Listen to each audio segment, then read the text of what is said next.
நமக்கு இந்த model some எக்ஸாம்ல வந்து அடிக்கடி கேட்பாங்க. நம்ம வந்து ஈஸியா ஷார்ட்கட்ல பண்ணிரலாம். x கொடுத்துரு x plus 1 by x equal to 4 then x cube plus 1 by x cube வந்து கேட்டிருக்காங்க.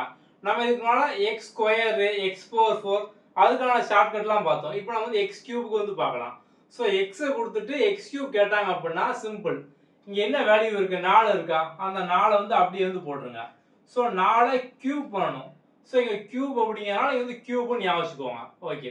இப்போ அடுத்து இங்க பிளஸ் போடணுமா மைனஸ் போடணுமான்னு பார்த்தோம் அப்படின்னா இப்போ இங்கேயும் நமக்கு வந்து பிளஸ்ஸா இருக்கு இங்கேயும் பிளஸ்ஸா இருக்கு.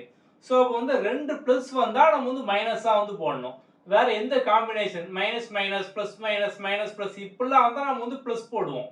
இங்க ரெண்டுமே நமக்கு வந்து பிளஸ். சோ அப்ப நம்ம வந்து மைனஸ் வந்து போடணும். அடுத்து இந்த 4 இன்டு 3 எத்தனை? 4 இன்டு 3 12. அதை இங்க வந்து போட்டுறணும். சோ இப்போ வந்து 4 கியூப் பார்த்தோம் அப்படின்னா 64 மைனஸ் 12. அப்ப 52 தான் வந்து ஆன்சர். அவ்வளவுதான் சிம்பிள். இப்போ இதே क्वेश्चनல இங்க வந்து 5 இருக்கு அப்படின்னா 5 கியூப் மைனஸ் 5 இன்டு 3 15. அவ்வளவுதான் சிம்பிள். நம்ம இப்படி தான் சால்வ் பண்ணணும்.